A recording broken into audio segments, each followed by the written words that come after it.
So we just got back from Bali, went there for a few days. And as soon as I got back from Bali, I landed in the Gold Coast. I was talking with Ethan, we were talking on the phone. And we're just sitting there and we're like, man, we're bored, hey. Like there's like nothing going on in the Gold Coast right now. Yeah. And we're looking at the skies, it's just all gloomy and shit. And we're like, you know what? Do we not just like we're thinking maybe we'll go to Sydney, Melbourne. Melbourne, like we'll fly somewhere and we're like, let's just go to Brisbane and just stay there a few nights just to change it up. Yeah. So here we are. Now we're in Brisbane. So we went from Bali. I was gonna zone in on the Gold Coast, and then we said fuck that, and now we're here. I We're feel in like Brisbane. entrepreneurs get like stuck in like that trap, or not trap, but like work in a location and then don't do anything else at all. Just Yeah. work and work and work, which is really great. But like, how are you gonna think of new ideas? How are you gonna like, brainstorm things? How are you gonna like think of your 10x vision, like, let's say, in that box every single day for months and months straight? And if you don't know, this is Ethan. He's big in the media game. He's got a media agency as well. So he does very, very well there. And going back to your point as well, that change of scenery, it keeps your mind creative. And it makes you think bigger. Yeah. Something that I used to always fall in the trap of when I was younger was just trying to be conservative and save money and, minimize this, minimize that so we can then maximize that. And I think that's important to a degree, but as well for the person who has that kind of upbringing of that conservativeness, you almost have to force yourself to do shit like this. Yeah. Where you're pushing yourself outside of your zone and you think different, you get around different people. I think personally, like I was around that conservative family. Although because of that, I was completely the opposite. I was just like, yeah, let's go do this, spent all my money, had like, back in the day, I had like a team and a full office, like a couple years ago, and I had $800 to my name. And I had to pay all of like the rent to the office, had to pay the staff members' invoices, etc. And obviously had bills at home and stuff to pay. So like, I felt that a lot, and then was like, okay, now time is just like to make money. So like, I think my strategy is literally just make money, the rest will come. Yeah. But it's working out. So It's fine. forward thinking, you're thinking about just making as much as you can rather than being contracting in your energy. Yeah. You're thinking expansive. And I think that's why it was really great as well, just hanging around Ethan more for me, is because it kind of pushed me to go his route of just spending more. Yeah. Yeah. I don't know if that's so much a good thing for everyone. Yeah. And what did you say the other day? He went to me the other day and he was like, all my friends tell me that when they're around me, they spend money. That's bad luck. Like you just spend money. So, but I think there's definitely value to it. There's benefits to it. Yeah.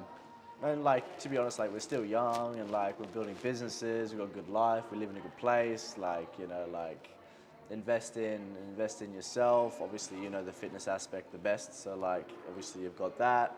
And then like the money aspect, it's like, you got to spend money to make money. Yeah. So spend money and make it. Like I look at it like circulation, right? We're just transferring funds to accounts and then it gets transferred to you temporarily and then you transfer it. So it's just a circulation. Yeah. And for you to be receiving as well and you expect other people to pay you certain amounts, why wouldn't you expect them of yourself to invest that amount into other things too, A mentor of mine actually said like last week or the week before, like the money that you get is never actually yours. It's yours temporarily, but say for example, your goal in 3 years, 2 years, 5 years, 10 years, whatever it is, it's usually to do with someone else or buying someone something or providing with something or something in that regard. That literally shows that money is not going to be used for you. It's to have a feeling or to make someone excited or to make someone happy or do something for someone. It's not necessarily 100% always for you. Although, yeah, you might buy a nice car for yourself, etc. But yeah, most of the time that money that you've generated through your business or whatever, it's not actually always for you. It was never yours. It was never It was yours. never yours. So you just held on to it until you gave it through a different form of currency to someone else. Yeah, 100%. So it's like money is like one currency, but then you have other currencies that's not quote unquote money. You know, it's the health currency, financial currency, love currency, and you're kind of just transferring and you're using money to help fulfill some of these other currencies. It's a very interesting way to look at it. It's basically detaching from it being money. It's a resource. It's everything. It's just all a resource, and you're using that resource to then fulfill whatever it is that you value in your life. So maybe you are love driven, or you're health driven, or you're status driven, and you're using that resource to then elevate yourself and your status within that value that you have. Yeah, yeah. Well, one of a good friend, like a really good friend of mine, as well as a client of mine, he actually told me to read this book called 10x is easier than 2x, and it's probably the best book I've read. And this sort of goes into what we were speaking about as like young entrepreneurs and like thinking bigger, spending more, etc. It's like you need to become the person to actually be able to make X more amount of money, but also think 10x bigger to create a 10x vision instead of a 2x vision. A 2x vision would be going from 1 million to 2 million a year, or 100K a year to 200K a year, instead of 100K a year to 1 million a year. That's a 10x jump. Yeah. What does it require to have, or make you have a 10x jump? Yeah. So that book's really good. And that's why I like what we do, you know, which is doing random things, changing things up, is because it allows you to think off of a different mental model. Because it's like the mental model that you're using right now is a bit more of that 2x style strategy because it's limited by your mental model. But to change that, you need to almost like drastically change the environment to a degree. Yeah. You need to change your perspective, and to do that, sometimes to change your perspective is to get different references. You know, references of different location, references of different people's mentalities. Just, you got to be able to create shifts in the reality, because we're all playing a game, but what game and what level are you playing at? You know what I mean? So how can you get to the next level? It's by, you got to change something. The good thing, I was actually speaking with my father the other day. It's like he was very, I wouldn't say interested. He was grateful because a lot of people like within our age group bracket, etc., is like the under, let's say under 45 range, right? Yeah. Everyone under that 45 range they can take more risks than someone at like 60 years old. Yeah. Or someone like, let's say under 30 can take more risks to the person that has a 10-year-old kid or 2 kids and a house mortgage or whatever it is. Like that age demographic has so much time, and then basically like you can take so many more risks to get to X instead of the person that has the mortgage, the 2 kids, can barely afford a car, can barely afford anything else outside of them 4 or 5 things to experiment with their business. They're like bound. And it's an unfortunate reality. We said this yesterday, which is people are living to pay off the necessities. What they deem, like what society deems as a necessity, which is, you know, you get the nice car, you get the house, you have a 9-to-5 job, and then you got to support the family. And everything is just designed, basically everything they buy is within their earning cap in their job. And they max it out so they can max out those traditional things of what are deemed as essential. And then they get stuck in that trap because there's no excess. So there's no excess. They can't, like inflation, blah, blah. They have to worry about inflation, you know? They have to be so stressed about those little dollar figures because they've capped their net earning potential with their job with those things. And now they have no room to invest. Crazy. They can't get out of it. It's actually a trap. It's always a trap unless they earn more.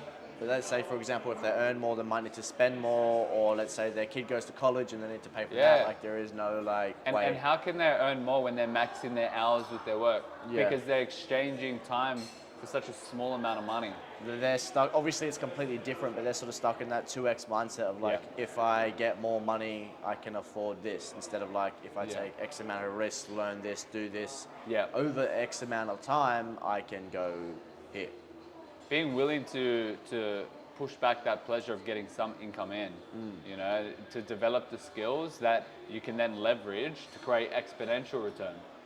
Well, I was on a sales call the other day, and yeah, obviously I'm not going to say the name or anything like that, but I basically got down to it. Like I sort of pitched the whole service. He wanted to jump on board straight away, and it got down to as deep as him telling me how much he has in his account. I'm not gonna say that. Not gonna disclose how much he had, but it Yeah. was definitely less than $9,000, and it was just crazy to me that this guy's like around 60 years old, and Yeah. he had that much money to his name, with a house, with kids, with living in a place like we do in Gold Coast and Brisbane, expensive Yeah. place, and that much to his name. Like, I don't know how he's meant to support anything, even break away from that gap, or like even think of a way out at that point, at that age.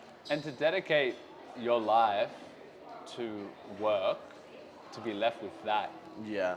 who's won? Yeah, but in saying that, like, I'm not too sure, but the owner of the KFC business, I know he was like, I can't remember, but it was definitely somewhere between 60 to 80 when he first became a millionaire. So I'm not too sure the exact age, but from that jump, he's obviously extremely rich now. And for people that don't know, KFC is like one of the biggest fast food franchises in Australia. So like, that guy's really done well. Yeah, yeah. And as well, I think the age difference matters though, because a meal back then as well Yeah. is not a meal Oh yeah, now. 100%. You know? 100%. So there's definitely like a big difference, but it's just interesting, man. People get really caught up in a trap. Because they never like push themselves out in different environments, doing different things. Like the way that we're talking about in the start of this video. No one, like not no one, but like so many people are just afraid to do that stuff, or Yeah. there's this resistance to it because it's just different, and maybe laziness gets in the way. Oh, I don't want to change is my routine. Fuck your routine sometimes, man. Like Yeah. I'm super routine driven. I'm in fitness. There's like, you don't understand how curated I am with my workouts and food timing, certain, you know, the macros, and I have to sleep this amount. I love routine, but at the same time, I taught myself to go against routine because I saw the value in it. Because if you're stuck in a routine for the level that you're at, well, guess what? You're gonna routinely stay at that level. Yeah. You see? Yeah. So I don't want to fall into that trap. And a lot of bodybuilders do this, or just other personal trainers, because I've obviously coached in the industry for a long time. They get so stuck in the trap of, you know, validation of their physique, that everything's about that. So they're just trying to maximize that routine of the food, sleep, this, that. But when it comes to their career, they don't take risks. They Yeah. don't like it because it's Yeah. too different. Yeah. And it changes shit up. And maybe a business meeting goes till too late and interrupts their sleep, and they don't want to do that. I know how that feels. But you have to unlearn some things to then go up Yeah. to a different level in life, you know? I've got another story as well. I'm not gonna disclose any names whatsoever. Sorry, you don't have to disclose any names today. No names are being disclosed. Although And dollar figures. within I would say the last month, I've met. I'm not too sure on the third. Definitely two, but I'm pretty sure the third is up there. 3 people making more than a lot of people can even imagine in their lifetime in a day. So like, it's just very funny. Like when you're around those types of people, you understand what's possible. You understand that like they're not like some superhero. They're just like another ordinary person that has taken a risk or has done something or has took Yeah. action on an opportunity, rather than this guy that's just stuck to this thing that he knows not working, or in a job that he doesn't know what to start and he hasn't took the risk. And that's the power in being able to get around different people, because you also develop belief. It's very hard to believe that you can do certain things if you haven't seen it. Yeah. You know, especially when let's say like you meet that guy and you're like, wait, how am I any different? This guy is blood and flesh in front of me. I can see him. I know how he presents himself, how he talks, how he thinks. It's like, I know I can do that. Yeah. You know, yeah. why can't I do that? Yeah. So it's Yeah. hard to know that and get that reference if you're think- not getting around them. I think the worst thing is like self-doubt. Is like Yes. if you don't believe in yourself, you actually never be able to even think about doing it, let alone be doing it, let alone get yourself around the people that actually want to do it and are doing it. Exactly. And it starts within you, you know, and that's why personal development's actually massive, and you are limited by your level of personal development. And I had a call for my business, someone who wanted to enroll in the fitness coaching, and I literally asked him, I was like, let's say we do work together, where would be a place that you would love to get to? How would you like your life to then look? And he got stumped. And this guy's very successful, tech industry, does very, very well. And he got stumped. And he's like, you know what concerns me? I don't know. He's like, I don't have goals. I haven't even thought about it. Wow. And this guy makes money, big business, you know, he's CEO of a very well-known company, doesn't even know where he wants to go. Who's the CEO? Yeah, That's extremely bad. yeah. Because he's had a good past. He had a good past. And it was kind of easy for him when he I was suppose now he when he has was no younger. purpose. He's lost that sense of purpose, and he's not even thinking about the future, what his goals are. So when I asked him, he just got absolutely stumped, and he's like, "That's concerning. Yeah. Like that's actually concerning." I'm like, "Of course. Like you're so stuck in the trap of where you are right now, that lack of momentum. Like he can't even like, you know, to look in the mirror and not even know who you are almost. Like there's no sense of, he's like, what's happened to me?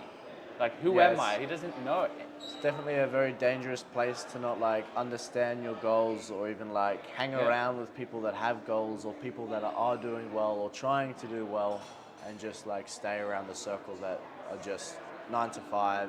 Doesn't even matter if you're a 9 to 5, it's just that like demographic of 9 to 5. You can still be in a 9 to 5 and wanting to get to a million a year. Yeah. It's still like possible, but like it's a very different game. And you don't want to make the game any hard. Like why would you want to play on hard mode when you can leverage a cheat code? Yeah, You know? 100%. Why play on hard mode when you can leverage a cheat code? And the cheat code is to play a different game and then get around the people who aren't playing the game you're playing. Yeah. So you're taking that knowledge and that information, that different perspective, and then you're applying it into your world now. You know, and all of a sudden things just start happening differently. You know, your energy as well, the vibration you put out is different because you see things different. So your perspective completely shifts and you start also attracting more opportunities because of how you are, you know? Yeah. Like when I spoke to that guy on that call and I was having that conversation with him about his goals and the kind of man that he wanted to be, there was a shift that started to happen, right? But that happens by getting around those people in the first place. And that belief starts to cement, and then you start to think different, and then your actions get affected because your thoughts start changing, and then as your actions start changing, your reality starts changing, and the shift has started now. So the shift has started now. And it's honestly a constant seek to keep debunking your current reality to then get to the next level. I'm not a person to always like list quotes, but there's one quote I've lived by since I was in high school. Is like you create your reality. Yeah. And I had it in my Instagram bio, and I used to like always love posting on Instagram, wanting validation, and then I went for a stage where I just didn't post on Instagram, and now like I'm doing it to build the brand as well as like get people to see me for how I can help them. So our business is we help real estate agents make money. I have a media company as well, so we facilitate like photos, videos for different types of high-end clients, as well as we help real estate agents make money. We're bringing in them leads and listings and appraisals. But by doing that, we want to maximize our reach and our I suppose you could say, eyeball rate on social media. So now I'm really pushing back into that. But that's not the point. The point is, like, if you believe you can do something, your reality will shape. Obviously, you need to work really hard, get in front of people that have already done it, network with them sorts of people. Always, as an entrepreneur, you always like want to change something, you always want to do something else, you want to like always be like the next best thing. But to be honest, the best thing is literally just focusing on the main goal. Anything that comes can be a byproduct of that. You can add and tweak that, that's sure, but don't always change the main thing. Yep. It's the biggest thing I learned. What's your socials? Do you want to share them? The socials is it's Ethan Abrahams, as well as the media company is 7XILLS Advertising. 7 Zills Advertising, yes. Advertising. Awesome. No, I think that's we'll wrap it there. Good chat. Boom. Get around the right people.